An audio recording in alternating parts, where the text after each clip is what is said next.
오늘 말씀 제목은 코이노니아라는 제목으로 하나님과의 사귐, 예수 그리스도와의 사귐, 성도 간의 사귐, 그리고 이런 내부자들만이 아니라 외부에 있는 사람들에 대한 사랑에 대하여 본문의 말씀을 가지고 말씀을 나누려고 합니다. 성도들의 쓸 것을 공급하며 손 대접하기를 힘쓰라 라고 하는 말이 앞과 뒤를 요약하는 말이라고 했었습니다. 손님 대접하기를 힘쓰라, 외부인들에 대한 사랑을 추구하라, 그런 말이거든요. 밖에 있는 사람, 외부자들에 대한, 낯선 사람에 대한, 소수자들에 대한, 당신과 다른 사람들에 대한, 익숙하게 속해 있는 내부자들 아닌 밖에 있는 사람들에 대한 사랑을 추구하라, 이렇게 얘기합니다. 그리고 나서 이어지는 말씀들이 박해하는 자를 축복하라, 그리고 악을 악으로 갚지 말라 등의 말씀이 나옵니다. 사실은 굉장히 어려운 거죠. 그렇죠?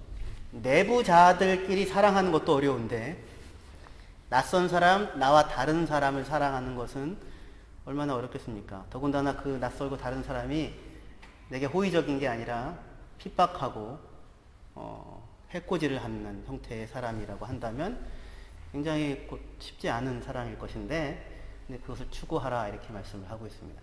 그러니까 심적인 요구라고 할 수 있는 거죠.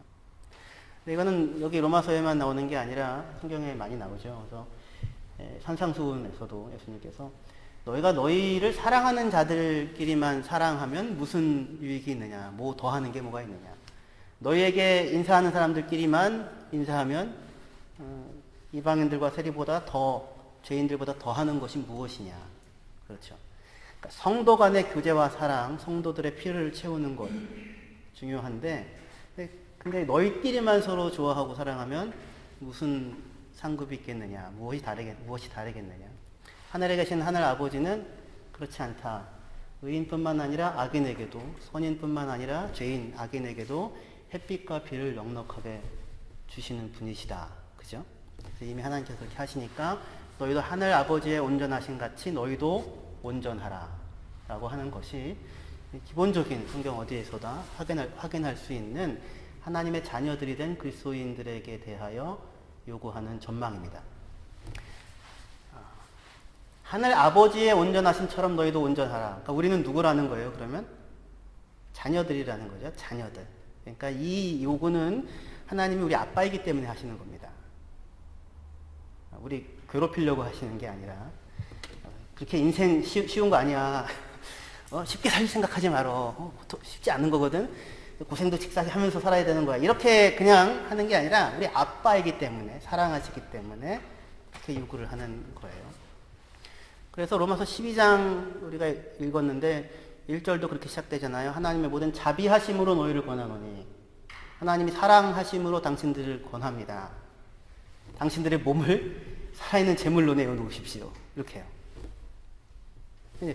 살아있는 제물로 내어놓으십시오라는 말은 굉장히 어려운 얘기잖아요. 근데 이게 살아있는 제물 하면 희생, 헌신, 충성, 복종, 이런 단어들이 떠오르지만 구체적으로 살아있는 제물, 하나님이 기뻐하시는 살아있는 제물로 자신을 내어놓으셨던 분이 있으셨죠? 누구였습니까? 예수님이죠. 예수님은 하나님의 아들이죠. 하나님의 아들, 하나님의 자녀. 우리가 하나님의 아들, 하나님의 자녀이니까 예수님이 간 그 길을, 예수님에게 요구한, 아버지로서 요구한 그 길을 우리에게도 요구하시는 형태의 말씀이 이제 12장 읽었던 우리의 이제 말씀들이 되는 겁니다. 그걸 통해 하나님은 우리한테 하나님 아버지의 온전하심처럼 너희도 온전하라 라는 그 길로 우리를 부르시는 거예요.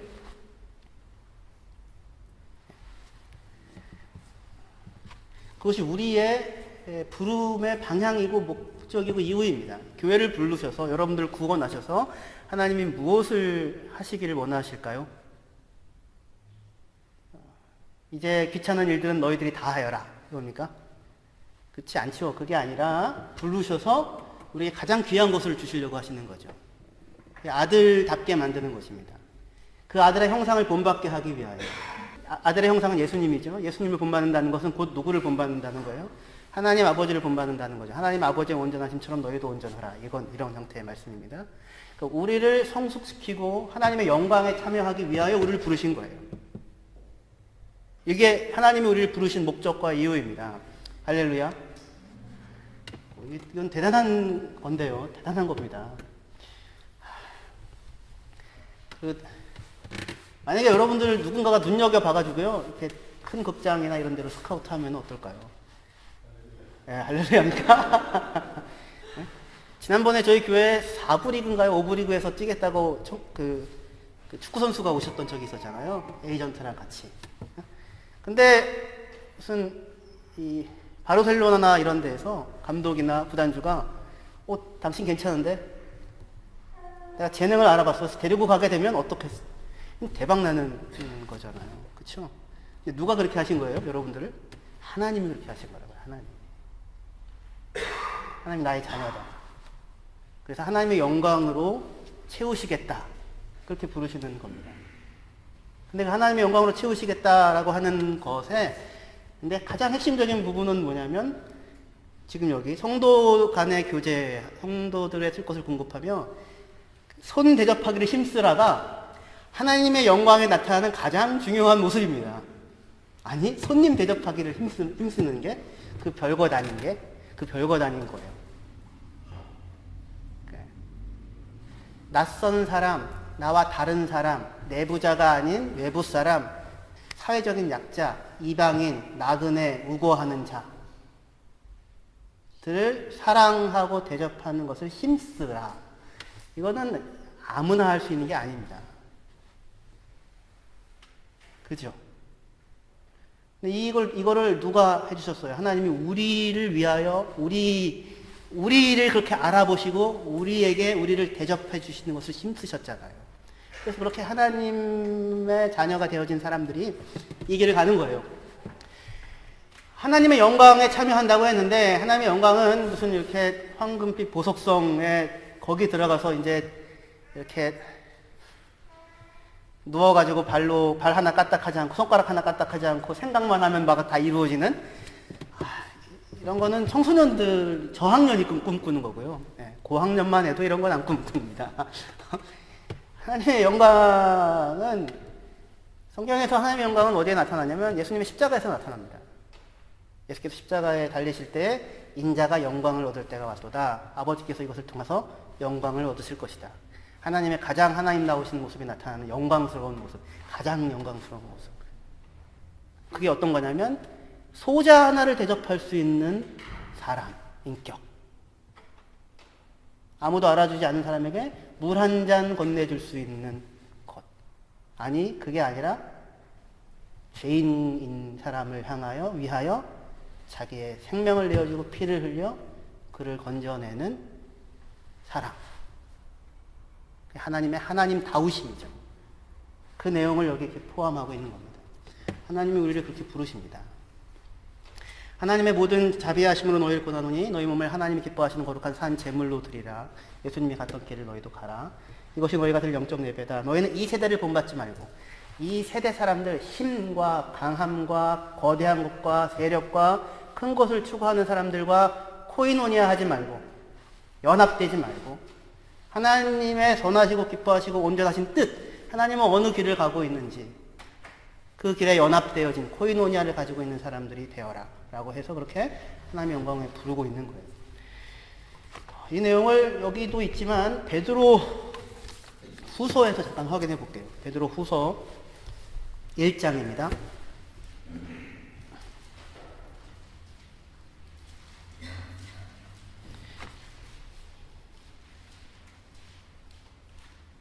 신약 성경 아주 뒤쪽에 있습니다. 베드로 후서 1장 1절부터 볼게요.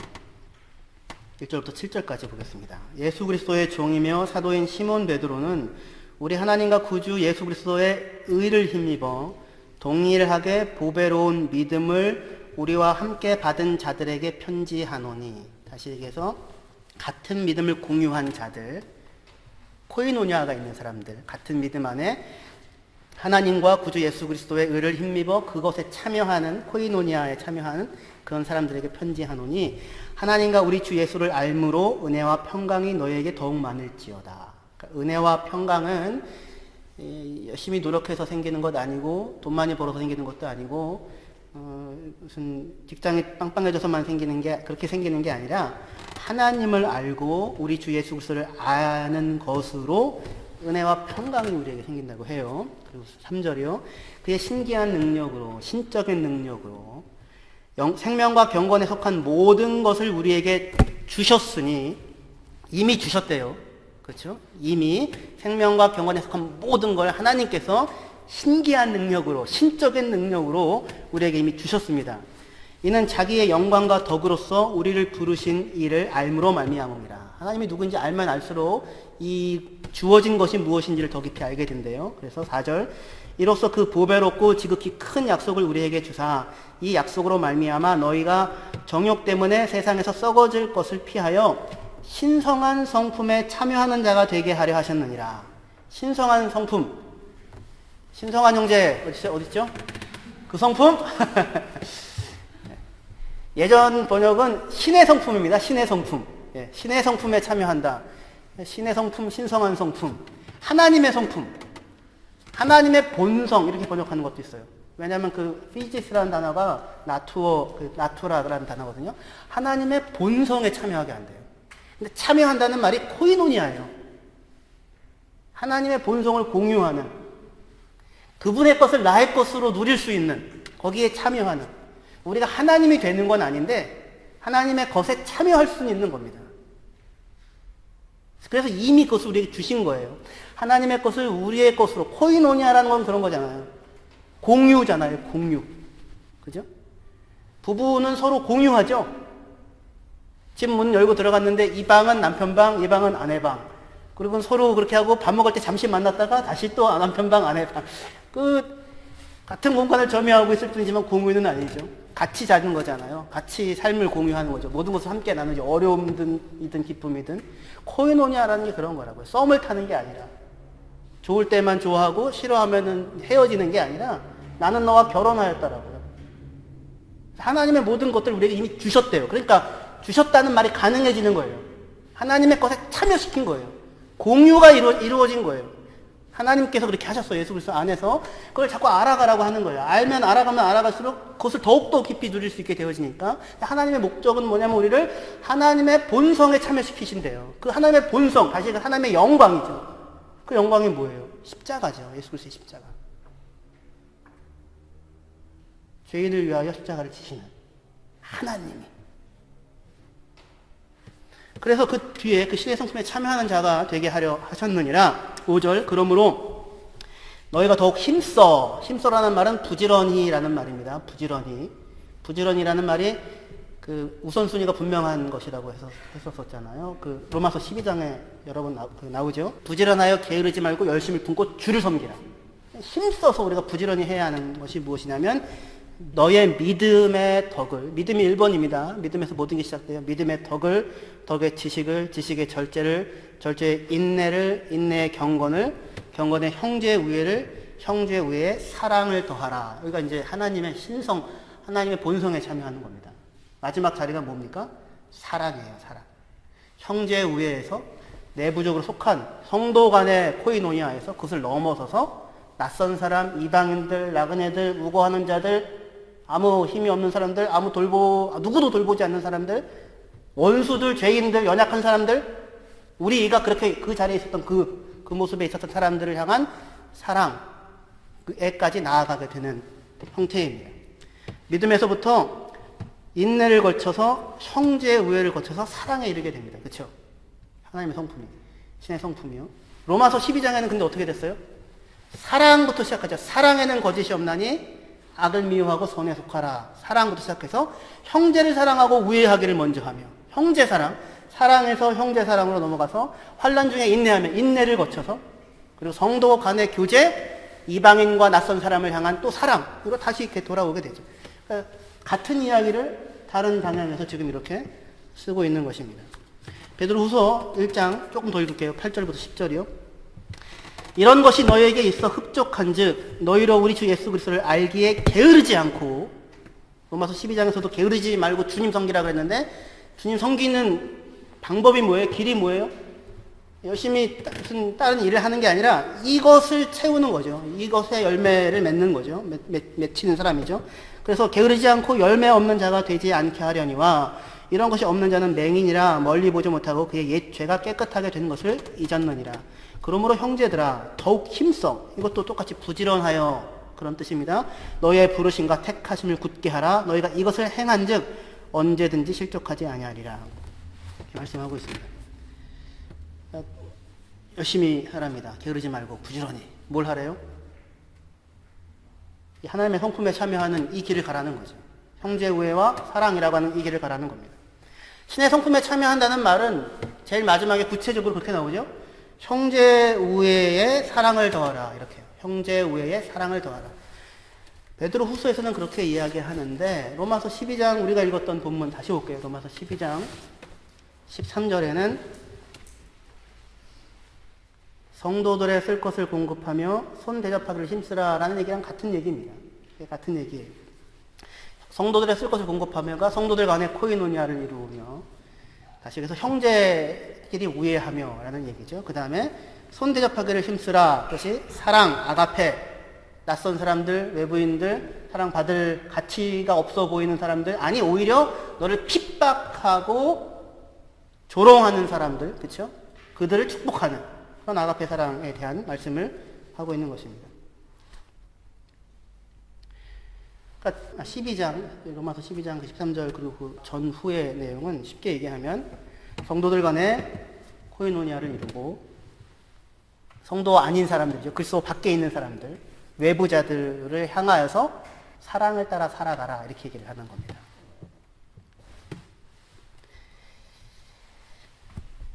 근데 이게 잘 안 돼요. 내부자들끼리는 잘 되는데요. 외부자에 대해서는 사랑을 따라 산다는 부분에 휘청이게 됩니다. 그리고 더군다나 낯선 사람들, 나와 다른 사람들, 그 사람들을 사랑하는 것, 불화가 있는 사람들을 사랑하는 것, 이것은 쉽지 않을 것입니다. 그런데 이렇게 되네요. 순서가 이렇게 돼요. 성도 간에 코이노니아를 이루고, 그리고는 성도가 아닌, 그러니까 불신자들에 대한 얘기입니다. 1차적으로는 이 얘기가. 불신자들을 향하여 어떻게 하라고요? 사랑하라고요. 필로크세니아, 이렇게 씁니다. 필로스, 사랑. 크세니아, 크세노스, 낯선 사람들, 프렘트. 그런 사람들입니다. 그러니까 그 봉헌사 가셔가지고요, 땅 밟기 하시고, 그 다음에 이렇게, 무슨 코는 긁어 올 수 있는데, 이렇게, 갈아서 마시면 효험이 있잖아요. 그쵸? 다들 아시죠? 진짜. 농담입니다. 너무 이거는 농담입니다. 이거는. 막 탱화에다가 막 이렇게 십자가 그려놓고 막, 저주를 받을지어다. 이렇게 하지 마시고. 혹시 봉헌사 가실 일이 있으시면, 열심히 절밥이 얼마나 맛있습니까? 그래서 열심히 드시고 오세요. 오시고, 우는 자들과 함께 울고, 웃는 자들과 함께 웃으시면 되는 겁니다. 근데 그거 어렵습니다. 제일 어려운 거잖아요. 우는 자들과 함께 울어주는 거는 그래도 괜찮은데, 그 마음, 진심으로 같이 울어주는 건 쉽지 않을 수 있지만, 그래도. 근데 즐거워하는 자들과 함께 즐거워해주는 거는 쉽지가 않죠. 그렇죠. 우리 교회 누군가가 정말 잘 되면, 와, 같이 기뻐하고 할렐루야 하시죠? 예. 외부인을 향하여 하는 원칙이 그거예요. 우는 자들과 함께 울어주고. 종교와 성별과 무슨 지위와 어떤 것과 상관없이 즐거워하는 일이 있으면 같이 즐거워해주고, 슬퍼할 일이 있으면 같이 슬퍼해주고, 사랑의 자리에 서서 살아가라라고 하는 형태의 이야기입니다. 본문에는 물론 그렇게 성도와 성도 아닌 사람들에 대한 이야기일 수도 있지만, 하지만 그 단어가 되게 의미심장한 단어를 쓰고 있습니다. 그 크세니아라는, 필로크세니아라는 말이에요. 나그네, 이방인, 낯선 사람들을 위한 표현이에요. 그러니까 말 그대로는 이방인 선대입니다. 가스트 프로인트 샤프트. 이방인 선대, 나그네와 이방인 선대가 근데 성경의 대강령이죠. 그게 대강령이라고. 구약에 끊임없이 나오는 거죠. 왜요? 너희도 애굽 땅에서 나그네였으니까요. 이 사람들은 아예 목축하고 수염 기르고 이런 사람들이었잖아요. 그래서 애굽 땅에 같이 들어가 살 수도 없었어요. 처음에 요셉 때 요셉의 아버지 야곱이 같이 올 때 고센 땅 너희는 저쪽에 살아. 낯선 너희들은 저쪽에 살아. 이렇게 했거든요. 그래도 요셉 때문에 받아들여졌는데 요셉을 아는 왕이 죽자 낯선 놈들이라고 해서 위험한 인물이 되고 그리고 억압을 해가지고 핍박을 하게 되고 차별을 하게 되지 않습니까? 아무 죄도 지지 않았는데 태어나면 아들이면 다 또 죽여야 하는 이런 끔찍한 상황까지 이르게 되죠. 그러니까 이스라엘 사람들 자체가 아무런 권리가 없는 나그네와 우고자였고 아브라함도 나그네와 우고자였고 야곱도 마찬가지였고 이삭도 마찬가지였다고. 그러니까 모든 부름받은 하나님의 백성들은 다 나그네와 이방인들이었고 다른 누군가에게는 이상한 사람들이고 낯선 사람들이고 다른 사람들이고 그런 권리를 기대할 수 없는 사람들이었었죠. 근데 그런 사람들을 향하여 사랑하라고 하는 형태의 말씀입니다. 이건 좀 아픈 이야기이기도 하고 현실적인 이야기이기도 한데 많이들 아시죠? 저희 교회가 여기 이제 옮겨와서 예배를 드리기 시작한 지가 4년쯤 돼가나요 벌써? 아마 그런 것 같아요. 이전에 있던 교회에서 저희가 나오게 됐지 않습니까? 근데 나오게 됐던 이유 중에 하나는 뭐냐면 당신들은 가스트에 불과하다. 아무런 페어트락을 쓴 것이 없다. 그래서 당신들은 여기에서 계속해서 예배를 드릴 권리는 없다. 그러니까 시간을 줄 테니까 나가라. 그렇게 저희가 나오게 됐어요. 당신들은 가스트에 불과하니까. 우리는 근데 이 공동체에 받아들여지게 됐는데 어떻게 받아들여졌냐면 당신들은 가스트다. 그래서 우리는 가스트 프로인트 샤프트로 이방인 선대로 당신들을 맡겠다. 아무 조건 없다. 제가 이제 또 이전에 얼마씩 냈는데 우리도 조금씩 낼 수 있어. 아니야, 아무 조건 없이 그냥 와서 써라. 우리는 사실 하이중도 잘 안 떼고 물도 되게 아껴서 쓰거든. 막 이런 얘기도 제가 했거든요, 처음에. 아니야, 주인처럼 써, 주인처럼. 걱정하지 마. 우리 언제, 그러면 우리가 음악하는 사람들도 많고 이렇게 하니까 나중에 뭐 연합 예배도 드리고 우리가 기여도 할 수 있을 거야. 아니야! 그런 거 신경 쓰지 마. 그냥 니들 예배 잘 드려. 너희들이 이 자리 잡고 건강하게 있었으면 좋겠어. 걱정하지 마. 똑같이 가스트였는데, 당신들은 가스트에 불과합니다. 똑같이 가스트였는데, 당신들은 가스트이기 때문에 우리는 기쁘게 당신을 맡겠으니 아무 염려 걱정하지 마십시오. 뭐가 이 차이를 만들어낼 거예요? 본인 스스로가 하나님에게 아무것도 기여할 수 없는 가스트에 불과한 사람들인데 그러한 나를, 나의 평생을, 내 전부를 붙잡으시고 공급하시고 은혜를 베푸시는 하나님, 그 하나님을 알고서 살고 있는 사람들 이어야 이 이방인과 나그네 선대로 나아갈 수 있을 것입니다.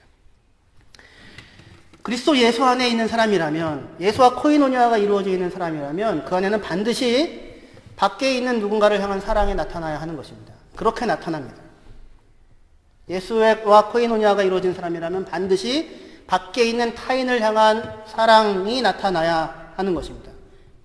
밖에 있는 타인을 향한 사랑이 나타나고 있지 않다면 아무리 바른 문장으로 신앙 고백을 해도 예수와 코이노니아가 이루어져 있지 않은 상태일 수 있습니다.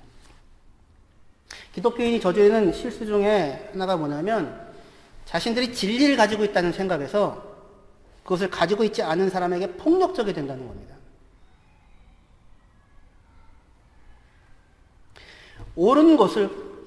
진리를 옳은 것으로 휘두르는 게 아니라 사랑으로 옳음을 살아내야 하는 형태인 거죠. 그래서 로마서 12장 14절부터 다시 한번 같이 읽어볼게요. 여기 로마서 12장 14절에서 17절입니다. 같이 읽겠습니다. 시작. 너희를 박해하는 자를 축복하라. 축복하고 저주하지 말라.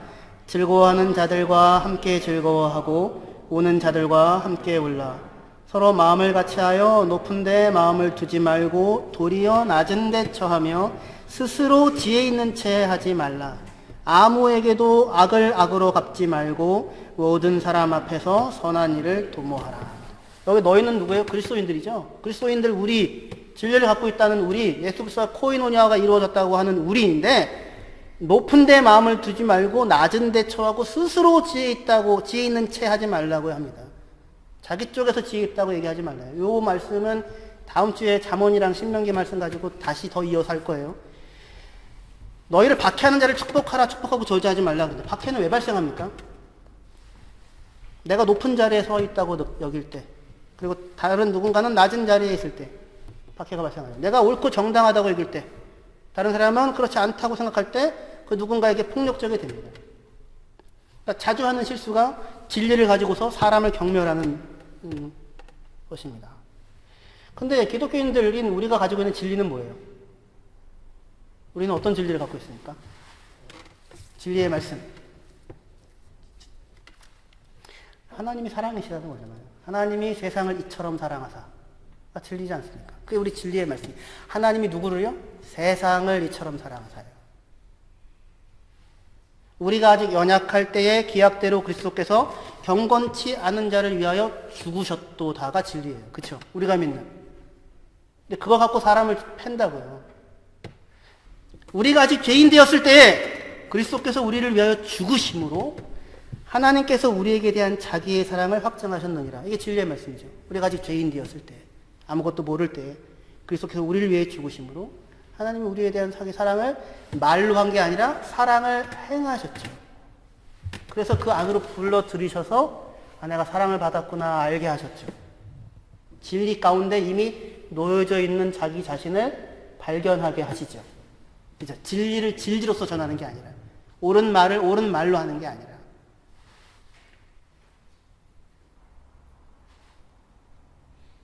그들의 죄를 그들에게 돌리지 아니하시고 화목하게 하는 말씀을 부탁하셔서 나의 모든 죄의 짐을 그가 짊어지시고 그가 가지고 있는 영광을 내게 주시고 그가 가지고 있는 영광으로 우리를 참여시키게 하는 형태를 말로 아니라 삶으로, 섬김으로, 핍박하는 자를 위하여 저주하는 것이 아니라 축복하는 것으로 삶을 보여주셨습니다.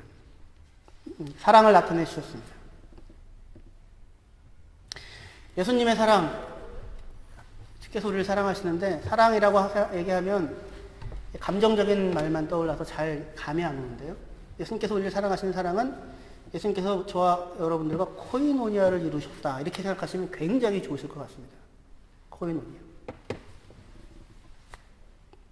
결혼을 한 겁니다. 그러니까 기쁠 때나 슬플 때나 건강할 때나 아플 때나 삶의 모든 것을 함께 겪고 함께 헤쳐나가고 함께 감당하고 함께 공유하는 그런 관계로 예수님께서 저와 여러분들과 묶으신 거예요. 우리가 아직 죄인인데 묶어 들어오셔서 우리와 자기를 묶으셨습니다. 우리의 것에 그분이 참여했고 그의 것에 우리를 참여시킨 것입니다. 이게 코이노니아예요. 여기가 제일 중요한 메시지거든요. 제 모든 설교는 항상 제일 뒤에 제일 중요합니다. 여기 되게 중요한 말씀입니다. 우리의 것에 그분이 참여하세요. 우리의 죄와 사망에 그분이 참여하셨어요. 예수님은 죄가 없으신 분이신데 죄가 빚어내는 모든 고통과 부패와 폭력에 그대로 노출되어서 죄의 마지막 모습인 사망의 자리에 이르기까지 예수님이 다 겪어서 들어가시죠. 우리가 갖고 있는 모든 것을 다 겪으시죠. 죄의 마지막 모습인 사망의 자리에까지 끝까지 따라 들어가셔서 정말로 죽으시는 자리까지 서시죠. 중간에 발 빼고 도망가는 게 아니라 그 코이노니아에서 그 죽으시는 자리까지 들어가서 서시고 쫓아 들어오시고는 그러면 어떠한 인간도 만들 수 없는 그것을 뒤집어 엎으셔서 생명을 가지고 나오시는 것으로, 그리고 그 생명에 우리를 불러 참여시키는 것, 그것이 예수의 십자가와 부활이었던 거예요. 그것이 우리 예수 그리스도께서 우리를 위하여 이루신 코이노니아인 것입니다. 그것이 코이노니아에 대한 설명이에요.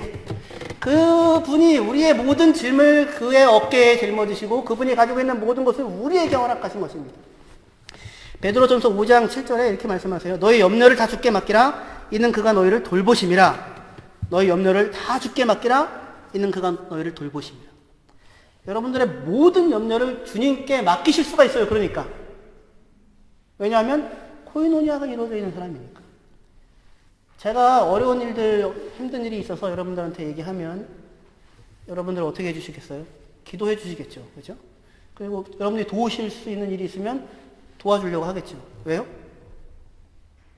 여러분들과 저는 관계가 있는 사람들이니까. 관계가 있는 사람이니까.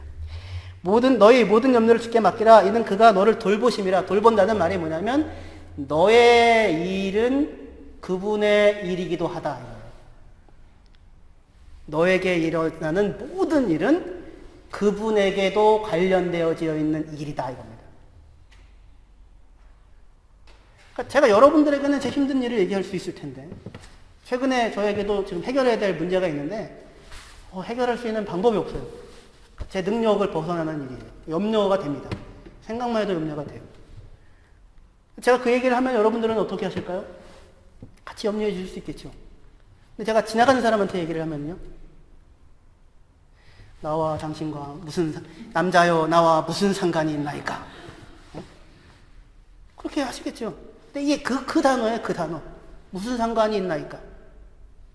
제자들이 풍랑이 있는 바다에서 막 그냥 배가 뒤집어질 것 같을 때 예수님은 그 배 위에서 주무시고 계셨거든요.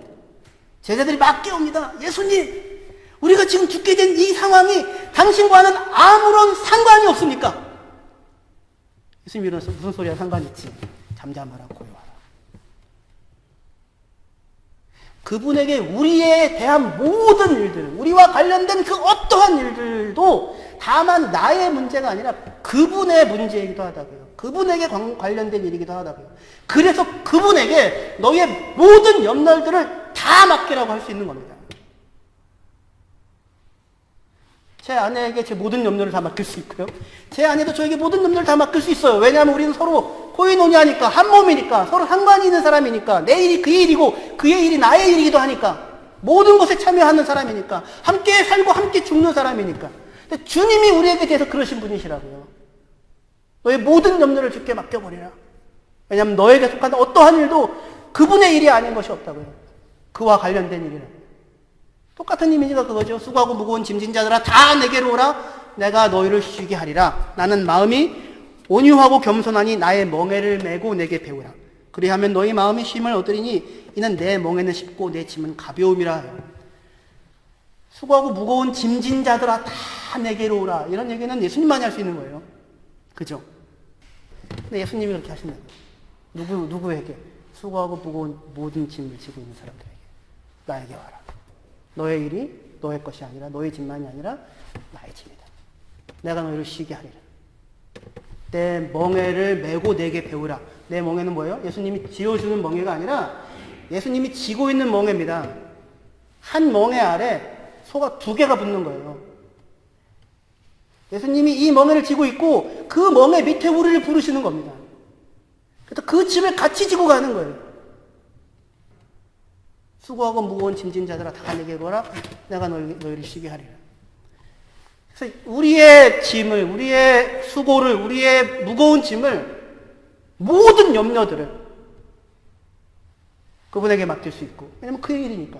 그리고 그가 가지고 계신 모든 영광스러운 것들이, 생명이 하나님 되심의 모습이 우리에게 이양되어줄 수 있고 주어질 수 있는 것입니다. 그것에 참여하도록 우리를 부르십니다.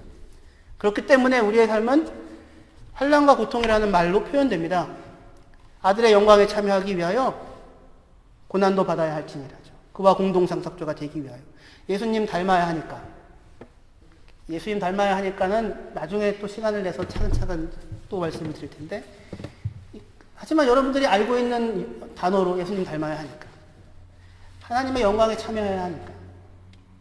나그네와 이방인 선대 그 자리에 우리를 세워가야 하니까.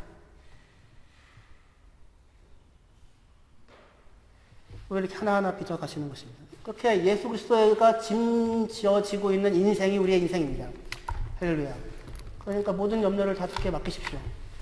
항상 잠시 내려놓으실 수 있습니다. 그분이 짐져주고 계십니다. 그리고 곁에 있는 누군가 이방인들, 낯선 사람들을 향하여서 그분이 우리에게 행하시는 대로 우리도 할 수 있습니다. 그거 하라고 하는 게 지금 이 본문의 말씀입니다. 해보라고. 너희끼리만 사랑하면 무슨 상이 있느냐? 핍박하는 자를 위하여 기도하라. 사랑한다고 말하지 말고. 잠언 25장에 누군가에게 선물하겠다고 떠들면서 자랑하는 사람처럼 되지 말고. 그냥 선물하면 되잖아요. 선물하겠다고 자랑하지 말고.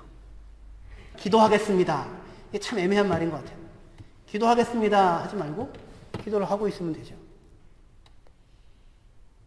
코이노니아 베타일리겐 그 자리에 짐지고 있는 낯선 사람들을 향하여서 짐지고 있는 이 길을 함께 걸어가시는 저와 여러분 되기를 소망합니다.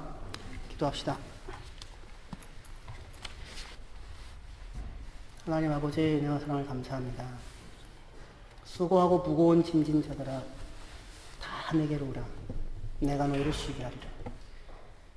아무것도 염려하지 말고 모든 일에 기도와 간구로 너희 구할 것을 감사함으로 하나님께 아뢰라. 너희 염려를 다 주께 맡겨버리라. 왜냐하면 너에게 속한 일, 그 모든 일이 주님의 일이기 때문이고 주님이 염려하는 일이기 때문이고 주님이 짊어지고 계시는 일이기 때문이고 주님이 아름답게 할 일이기 때문이다. 걱정하지 마라. 염려하지 마라. 이렇게 말씀하십니다. 그 하나님의 하나님다우심에 힘입어 하나님의 자녀가 되어진 우리들, 자녀이니 아버지를 닮은 사람으로서 아버지 닮은 자로 살아가게 하여 주시옵시고, 그를 통해 많은 이방인들과 낯선 사람들과 소자들과 사랑이 필요한 사람들이 우리로 말미암아 이 하나님의 사랑의 큰 터 위에 서는 놀라운 기적 같은 일들이 일어나는 그러한 교회로 저희 교회가 세워질 수 있도록 하나님 간섭하시고 은혜를 베풀어 주시옵소서. 예수님의 이름으로 기도합니다.